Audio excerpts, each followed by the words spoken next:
اب اس کا حل کیا ہے؟ حل تک پہنچنے سے پہلے آپ سے ایک چیز اور شیئر کرتا چلوں کہ جب تک ہمیں پہلے ذمہ داری قبول نہیں کریں گے کہ میرے اندر موجود خامی ہے، اس کو میں اکنالج کروں، اس پہ شرمندہ ہونے کی ضرورت نہیں ہے، اس کو ریموو کرنے کی ضرورت ہے، اس کو اون کروں اور اس کو تبدیل کرنے کی ذمہ داری قبول کروں اور اس کے ایفیکٹس کو جانوں، تو اس کے بعد پھر مجھے طریقہ سیکھنا ہوگا یا بتایا جائے گا، جو ابھی میں آپ سے شیئر بھی کروں گا۔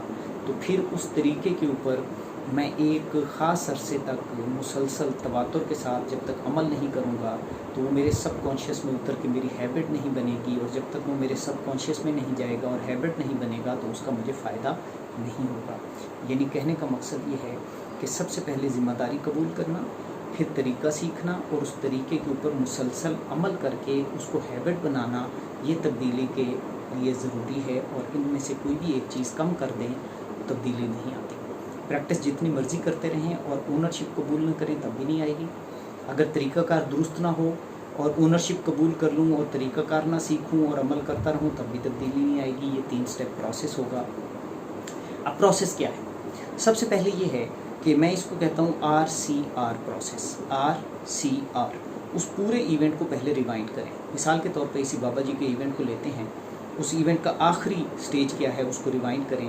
آخری سٹیج یہ ہے کہ وہ اس بندے کے سامنے کھڑے اس کے اوپر غصہ کر رہے ہیں اور اس کو رسپونڈ کر رہے ہیں، اس بندے کے سامنے کھڑے ہوئے ہیں اور اس کا گریبان پکڑنے کی کوشش کر رہے ہیں یا اس پہ غصے کر رہے ہیں۔ یہ ایک ایونٹ ہو گیا۔ اس سے پیچھے اس بندے تک انہوں نے اپروچ کیا، یہ دوسرا ہے۔ اس کی تصویر بنائیں۔ اس سے پیچھے جائیں تو وہ چل کے آ رہے ہیں، اس کی 1 سے 2 تصویریں بنائیں۔ اس سے پیچھے وہ وہاں پہ دور کھڑے ہوئے ہیں تو اس کی ایک تصویر جہاں پہ انہوں نے چیخ کے کچھ کہا۔ اس سے پیچھے جب انہوں نے نوٹ کیا کہ یہ بندہ میری طرف غصے سے دیکھ رہا ہے، اس کی 5 سے 7 مختلف تصویریں بنائیں۔ ہر تصویر میں اپنے آپ کو محسوس کریں اور اس تصویر سے، اس جگہ سے ریلیٹڈ جو ان کی فیلنگ اور جذبات ہیں ان کو نوٹ کریں۔ پھر 3 گہرے سانس لیں اور آخری ایونٹ سے زوم کر کے واپس اپنے آپ کو اس میں سے نکالیں، ایکسٹریکٹ کریں۔ Zoom zoom zoom. جیسے آپ نے دیکھا ہو کہ کسی بہت تیزی سے کسی ویڈیو کو ریوائنڈ کیا جاتا ہے تو وہ الٹی چلتی ہے، تو اسی طریقے سے اس کے اندر سے زوم کر کے پیچھے نکلیں، اور جب اس تصویر میں سے نکل رہے ہیں تو 2 چیزیں ساتھ فیل کریں کہ ایک تو وہ تصویر باقی سین ویسا کا ویسا ہے، میں اس کے اندر موجود نہیں ہوں، اور اس سے نکلنے کے بعد میری جو فیلنگز میں ریلیکسیشن آئی ہے، اس میں تکلیف اور اذیت کم ہوئی ہے، اس کو محسوس کریں۔ یہ پہلا سٹیپ ہو گیا ریوائنڈ۔ ریوائنڈ کے بعد اس خاص جگہ کے اوپر آپ کے جذبات جہاں پہ ٹریگر ہوئے اس ایونٹ کو ڈھونڈیں۔ مثال کے طور پہ اس بابا جی نے جس لمحے محسوس کیا کہ یہ بندہ میری طرف غصے سے دیکھ رہا ہے، کیا اس بندے کا ایسا دیکھنا کیا صرف غصے کی علامت ہو سکتا ہے؟ اپنے آپ سے سوال کریں۔ دوسرا سوال، اگر وہ میری طرف غصے سے دیکھ بھی رہا ہے تو کیا اس سے میری بے عزتی ہو گئی؟ تیسرا سوال، اگر یہ بے عزتی ہو بھی گئی تو اس پہ میرا رسپانس یا رویہ یا رد عمل کیا ہونا چاہیے؟ یہ تیسرا سوال۔ اور چوتھا سوال، میری بردباری، میری وزاداری، میرا وقار، میری عزت اس وقت کس طرح کے رد عمل کا مجھ سے مظاہرہ کرتی ہے؟ 5واں سوال۔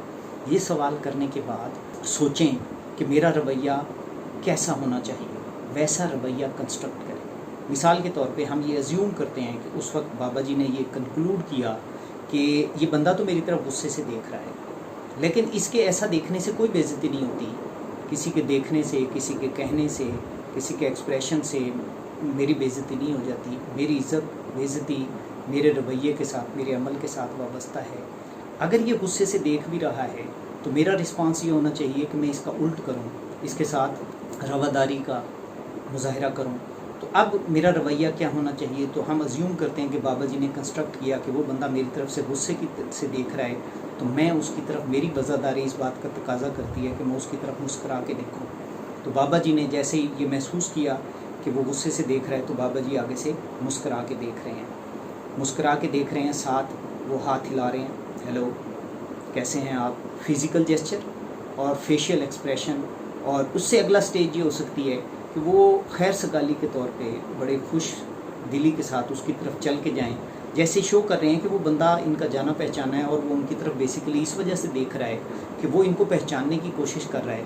تو یہ چل کے ان کے پاس گئے اور اسے ہاتھ اس کی طرف بڑھا سکتے ہیں یا ہاتھ بڑھائے بغیر کہہ سکتے ہیں کہ مجھے ایسا لگتا ہے کہ ہم پہلے کہیں ملے ہوئے، میں نے آپ کو کہیں دیکھا ہوا۔ غرض انہوں نے پورا ایونٹ ریکنسٹرکٹ کیا اور ریکنسٹرکٹڈ ایونٹ کو دوبارہ سے پلے کر 3 سٹیپ پروسیس۔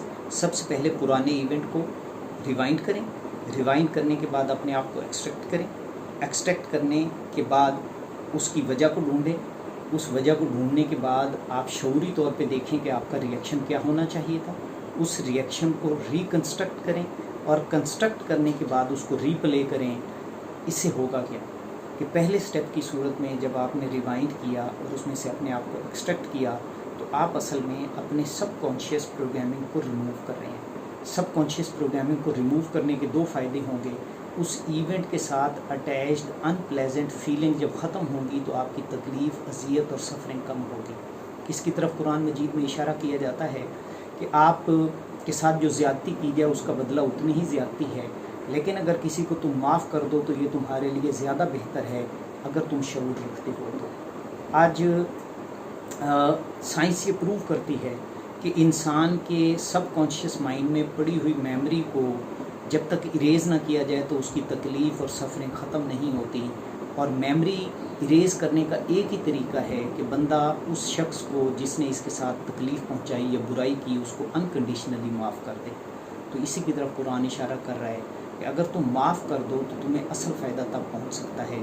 تو جب ہم یہ ریوائنڈ کر کے اپنے آپ کو ایکسٹریکٹ کر رہے ہیں، اس میموری کو ریموو کر رہے ہیں، تو ہم اپنے سب کانشیس سے اس تکلیف کو، اذیت کو، ایونٹ کو ریموو کر رہے ہیں اور وہ مسل ریلیکس ہو جائیں گے۔ ریکنسٹرکٹ کر کے جب ہم ری پلے کر رہے ہیں تو اصل میں ہم اپنے سب کانشیس پروگرام کو، مائنڈ کو پروگرامنگ دے رہے ہیں کہ اس طرح کے ایونٹ میں ہمارا کانشیس رسپانس کیسا ہونا چاہیے۔ اگر اس چیز کو ریپیٹڈلی کیا جائے تو slowly and gradually sub conscious کی پروگرامنگ چینج ہوتی جائے گی اور آپ محسوس کریں گے کہ مختلف جگہوں پہ، مختلف صورتحال میں، مختلف ایونٹ میں آپ کا رویہ اور رسپانس آٹومیٹکلی چینج ہوتا چلا جائے گا۔ اگر اس سے زیادہ فائدہ اٹھانا ہے تو فجر کی نماز کے بعد یا عشاء کی نماز کے بعد جب شور کم ہو جاتا ہے، سکون زیادہ ہوتا ہے، آپ ایک جگہ کے اوپر بیٹھ جائیں، گہرے سانس لیں، کسی ایسے ایونٹ کو یاد کریں جس کے ساتھ آپ کی شدت کے جذبات وابستہ نہ ہوں۔ مثال کے طور پہ کسی نے آپ کو فائنینشیل نقصان پہنچایا ہے، پراپرٹی کا پرابلم ہے، تو وہاں جذبات کی شدت ذرا زیادہ ہوتی ہے، اپنے آپ کو ڈیٹیچ کرنا مشکل ہوتا ہے، اس ایونٹ کو فی الحال یاد نہ کریں۔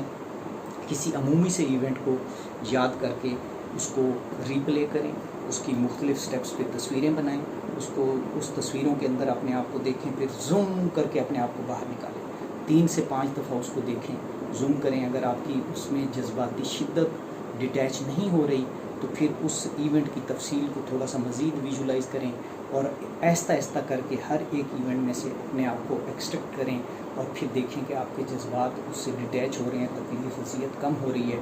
پھر کانشیسلی اس کو ریکنسٹرکٹ کریں کہ آپ کا رویہ کیا ہونا چاہیے اور اس کو ری پلے کریں۔ آپ روزانہ اگر مختلف ایونٹس کو لے کے ریکنسٹرکٹ کریں گے، ری پلے کریں گے، کنسٹرکٹ کریں گے، ری پلے کریں گے، تو آپ دیکھیں گے کہ نہ صرف آپ کے سفرنگ، اذیت، تکلیف کم ہو رہی ہے بلکہ آپ کی خوشی میں اضافہ ہو رہا ہے، آپ کی طمانینت میں اضافہ ہو رہا ہے اور آپ کا کانشیس رسپانس مختلف ایونٹ پہ خود بخود چینج ہونا شروع ہو گیا۔ اللہ تعالیٰ سے دعا ہے کہ اللہ تعالیٰ ہمیں فہم اور شعور عطا فرمائے کہ ہم اپنے آنے والے کل کو اپنے آج سے اور اپنے آج کو اپنے گزرے ہوئے کل سے بہتر کریں۔ اللہ تعالیٰ ہم سب کا حامی و ناصر ہو۔ اللہ حافظ۔